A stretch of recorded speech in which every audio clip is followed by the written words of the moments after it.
And now, according to information from the main intelligence directorate, it has been damaged. A military airfield was attacked. Last night, the new Butolina base in Kaifa was also hit. And the 899th Guards Assault Aviation Arshan Regiment as well.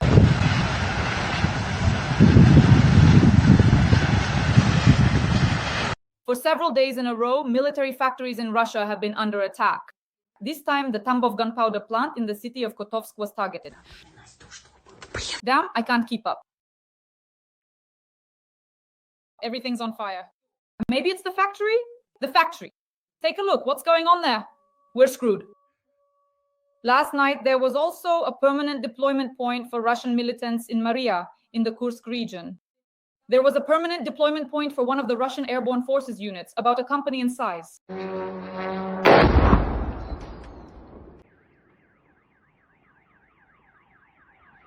The SBU and special services are preparing attacks on the Pacific Fleet and the Northern Fleet of the Russian Federation.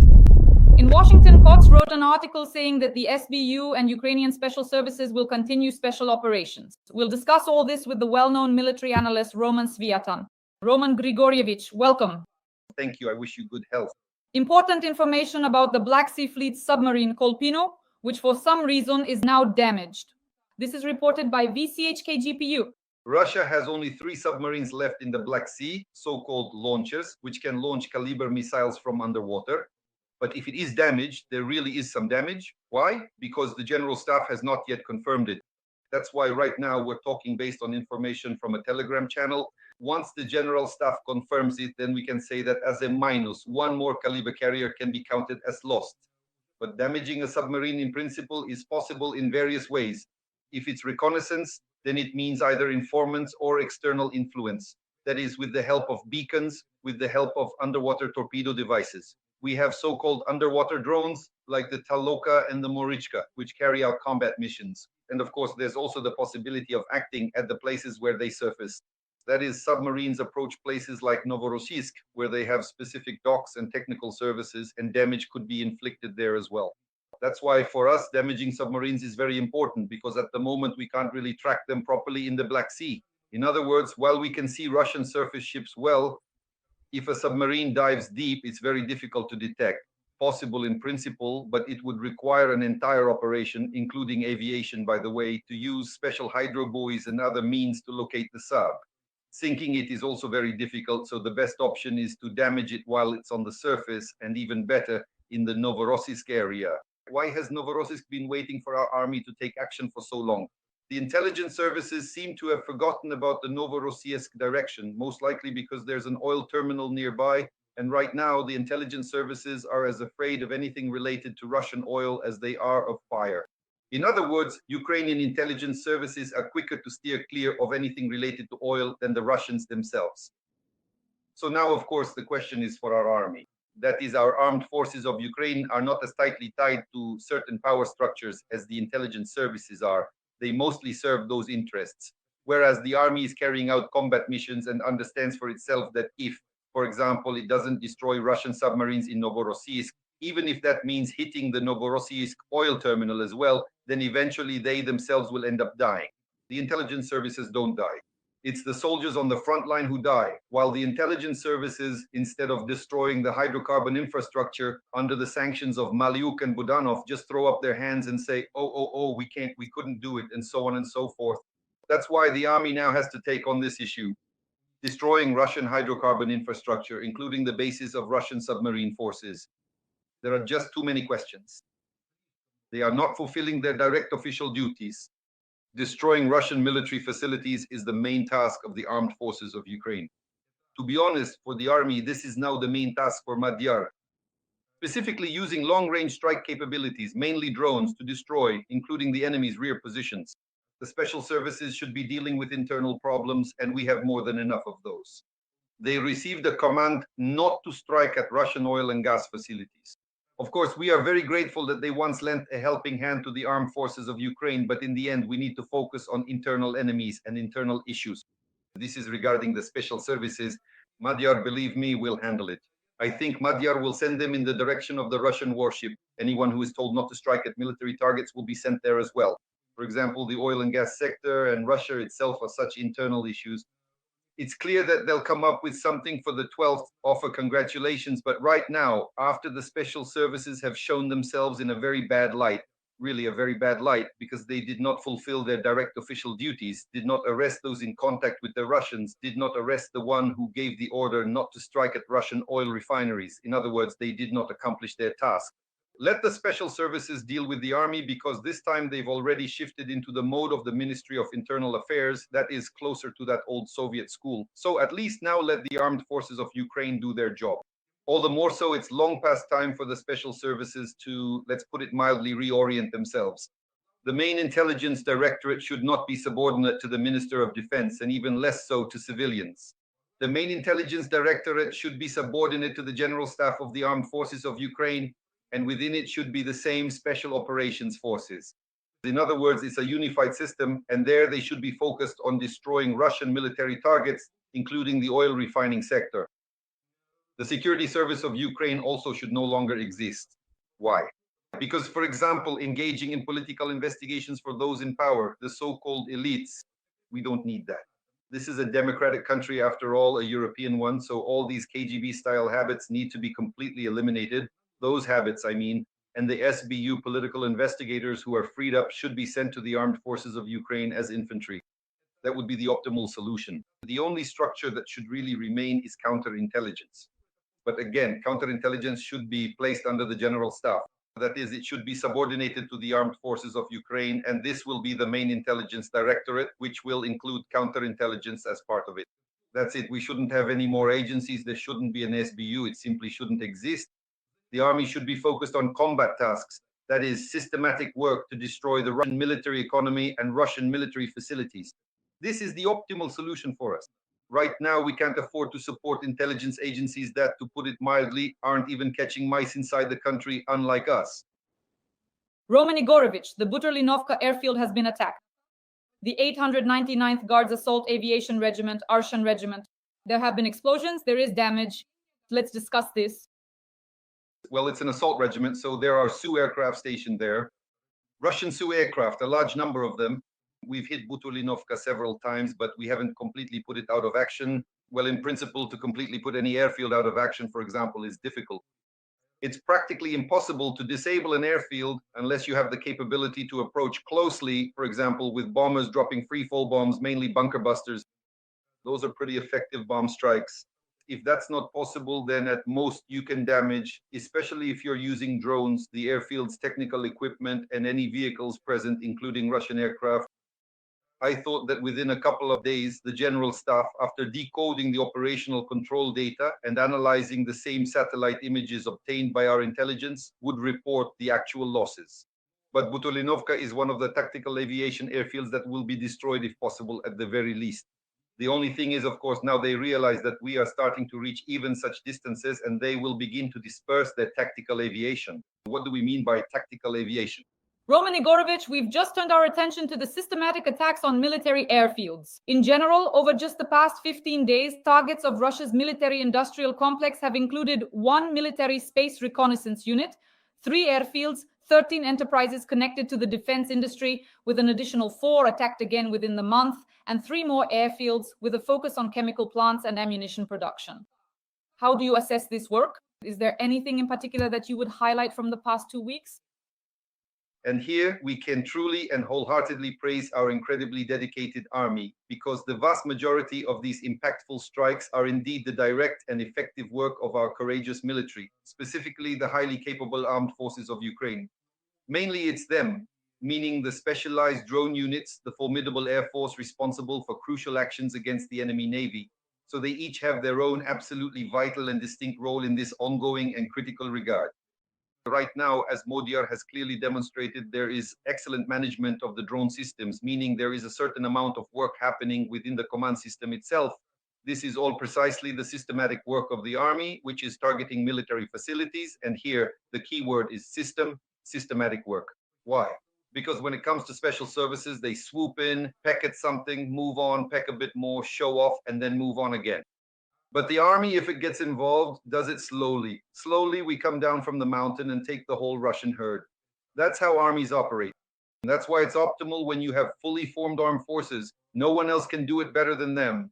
Within the armed forces, there should be their own special services, which must carry out combat missions according to the combat charter and the oath that servicemen and officers at the very least give to the people of Ukraine, and not listen to politicians who tie the hands of the special services. But the special services, like little dogs, run errands and solve the politicians' problems.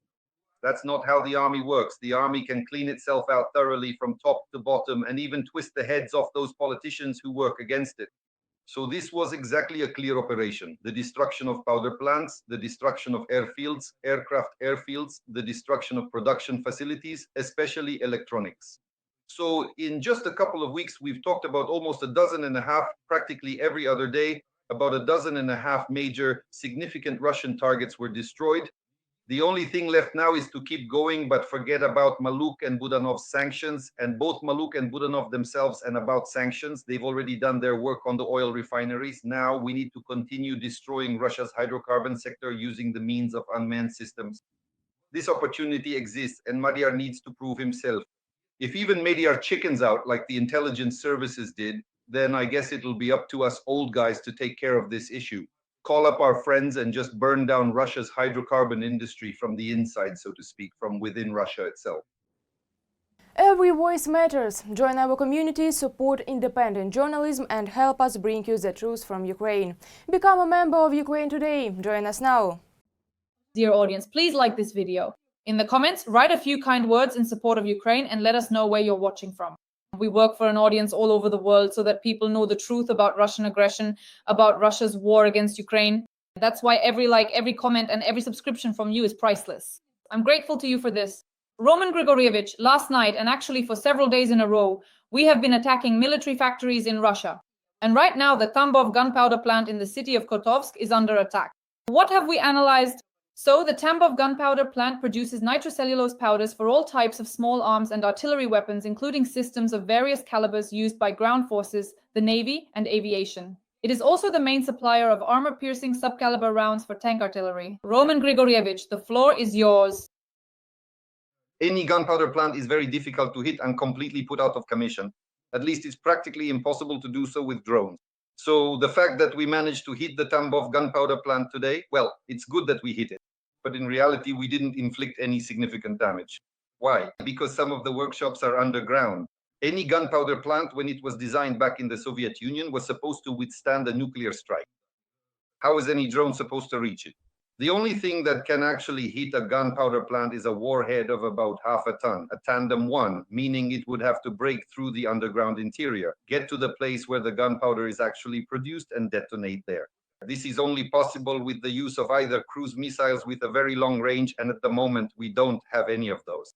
Even if we talk about the Taurus Storm Shadow or Scalp level, well, Scalp has a range of 250 kilometers and Taurus has 500 kilometers. Well, we won't be able to reach all the factories, and most of the Russian gunpowder factories are over there, closer to the Urals. That's already nearly 2,000 kilometers away. Right now, what's really important for us is ballistics. In other words, we need a ballistic missile program.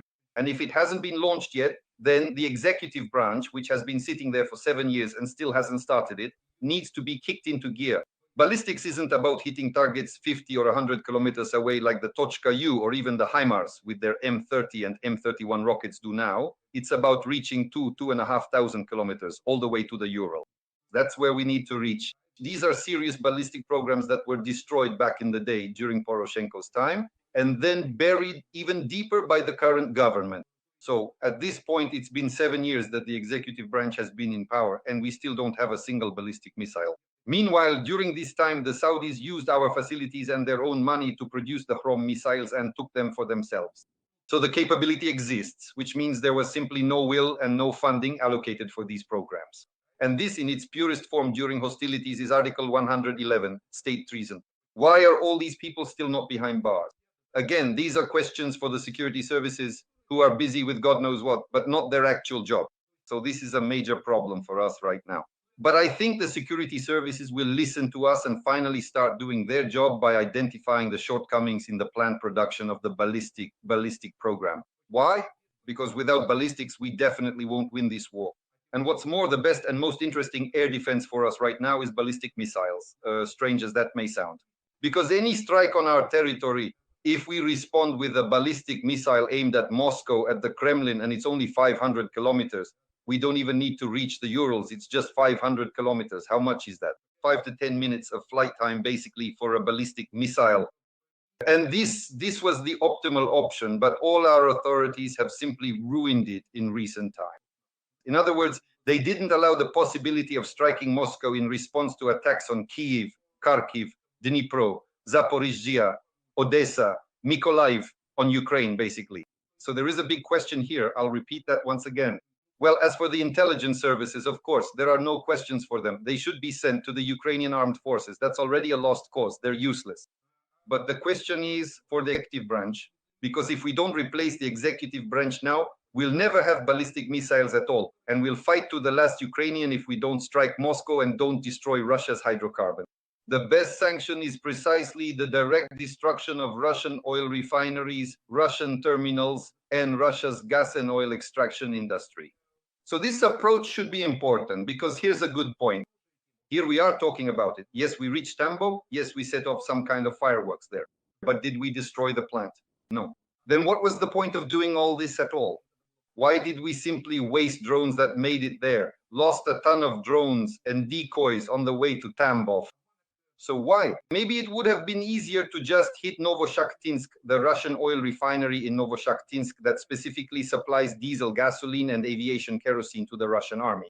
This question, that's what you call showing off. This kind of showing off, nobody needs it anymore at this point. Either this government will work specifically for Ukraine's victory, or it will end up going the same way as the previous Yanukovych government. They're sitting there comfortably in Moscow, bad-mouthing each other. So Yanukovych probably dragged some of them along with him to Barvika or wherever they're staying. In other words, they can't do it. You can't do it. And I'm addressing the executive branch now. If you can't do it, then clear the way, for heaven's sake. If you don't have the brains to accomplish certain tasks, to set them, oversee them, and deliver what we need, then clear the way and let people who actually understand these issues take over. Why is that? Because if not, we'll all end up badly, not just those in power. The authorities, of course, will grab their ill-gotten, their property acquired through backbreaking labor and scatter in all directions. Ukraine will be lost and Ukrainians will be lost, because in this kind of situation, if we don't strike where we need to strike, then we simply won't exist anymore. We'll just wear ourselves down in this sense. And the blame for this will lie with the executive authorities, who will scatter in all directions. So the question now is for the authorities, specifically for those people who are directly responsible for these issues. Well, as for Tambov getting a little scorched there, well, that's just, as they say, scaring the crows. Well, at least for now. There were strikes before this. We talked about this with you before. There was a good strike on the fuel and lubricants depot in Engels. Almost the entire depot burned down. The only thing left there is an underground reservoir and underground storage. There are still several tens of thousands of tons of fuel, aviation kerosene, in these so-called Russian depots. That's what needs to be reached. But again, you can only get to it either with intelligence service confidence or with ballistic missiles, because in those karst caves, you just can't reach those kaisans any other way. Although, of course, you can always try. Roman Grigorievich, when we attacked the Iskander ballistic missile launchers in Bryansk, afterwards I read that many military analysts wrote, and there were even video materials saying that in this way Ukraine was testing or trying out our ballistic missiles, that a number of airfields were attacked by Ukrainian ballistic missiles. These were tests, and among other things, these launchers could have been attacked by Ukrainian ballistic missiles. What is your opinion on this kind of information? It's complete nonsense. I'll explain why now. For several weeks, we've been tearing into this executive branch left and right with six-story curses, because in the 7th year, they still don't have any ballistic missiles. And most likely, they just threw this into the information space to say, no, we did something here ourselves. That's exactly what I'm talking about. So what is Klintsy?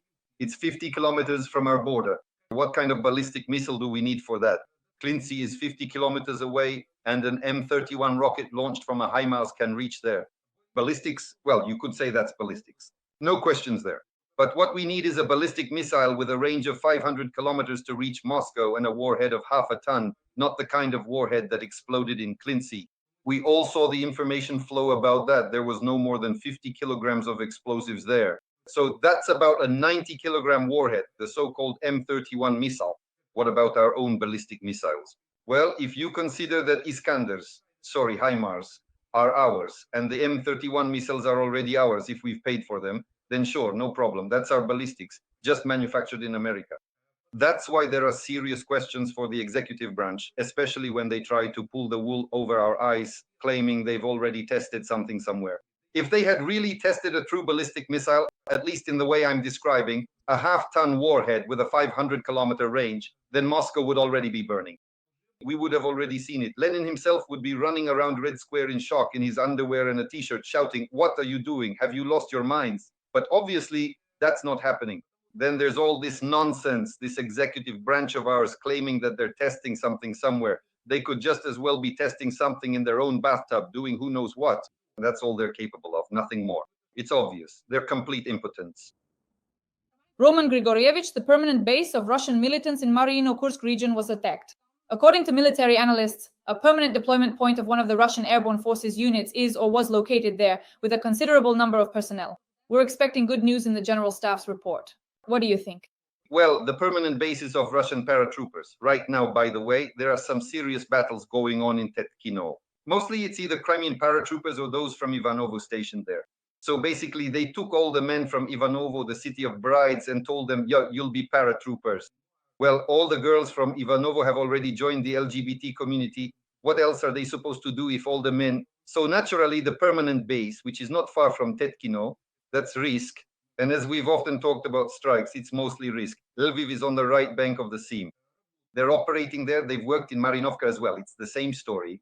Recently, a bridge, just last night, a bridge was taken out not far from Tetkino. So there's serious work going on there, army-level operations to destroy the enemy's rear positions. This is what they call the army's rear area. So either permanent bases or headquarters, command and control systems are being identified and tracked. Moreover, you can clearly see systematic work being done in the Kursk direction right now. All branches and types of troops are involved, except maybe the Navy. Although if there are Marines there, then most likely the Navy is involved as well. So all branches of the military are specifically operating in the Kursk direction. And this systematic approach is producing results. Starting from the destruction of command posts with a large number of Russians killed. They recently took down a Russian Su-35. We talked about this not long ago, so they eliminated it as well. And that was also in this direction. This is, so to speak, the full range of combat tasks being carried out by the armed forces of Ukraine. You could say that the summer of 2025 is becoming a formative summer.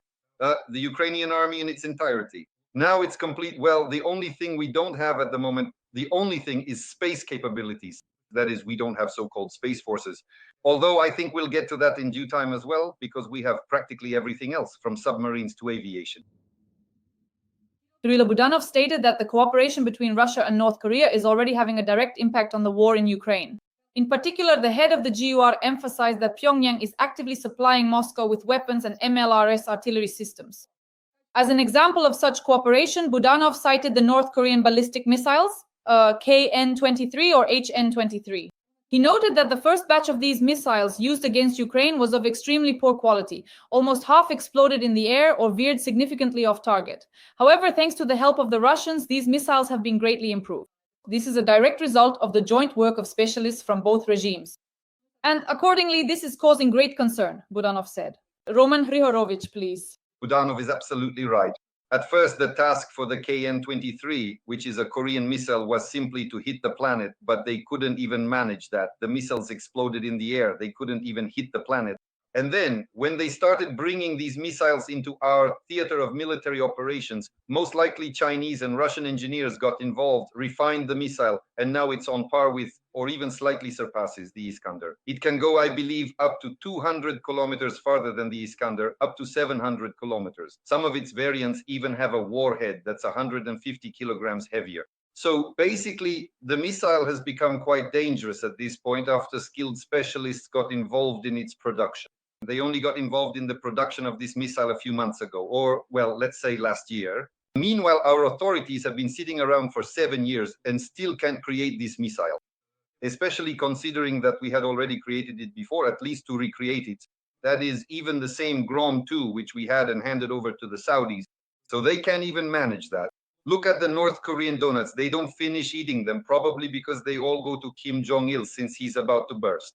But in reality, of course, they can't do it. They don't participate in the world economy. They're completely cut off by sanctions. Yet, nevertheless, they have ballistic missiles capable of reaching, if we had them, Moscow. And that's 700 kilos. Moscow is 450 kilometers away. And these are about 600 or 700 kilometers. So they managed to do it. So the North Korean donut was able to make these missiles, but our Minister of Defense, our donut, couldn't make these missiles. I mean, they're basically the same. One is just a bit wider than the other, but one has missiles and we don't. That's a big problem. That's why Budanov is right in this sense, in the sense that he provides accurate information. Yeah, but what's the use of it, of this information? This information doesn't really make things better or worse for us. If Budanov were saying right now that the missile production in North Korea had been destroyed, now that would have been something, that would have been a real result. So the issue isn't about Budanov, it's about a systemic error, our systemic error in building up the armed forces. It shouldn't be like this, where we have about a dozen security agencies, a dozen of them, and they're all just drifting around, each doing their own thing. During wartime, everyone should be under a single command. The GUAR should be under the command, not of our Ponchik, but under the Chief of the General Staff. It should ultimately be under Gnatov's command. And then we won't be listening to or even hearing Budanov at all. Frankly, we shouldn't be hearing from him at all. Tell me, please, who is the head of the GRU of the Russian General Staff? No one knows who he is. Why is your information supposed to be classified, but you hear Budanov everywhere? That's just not the way, that's not the intelligence way. That is, they are supposed to carry out combat missions. That's it. And by the way, why do the Russians have the GRU of the General Staff, the main intelligence directorate of the General Staff, while we have the main intelligence directorate of the Ministry of Defense? Do you think they have idiots sitting over there?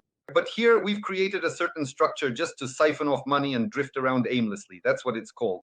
The GUR should be placed under the General Staff, under the Chief of the General Staff, currently under Hnatov.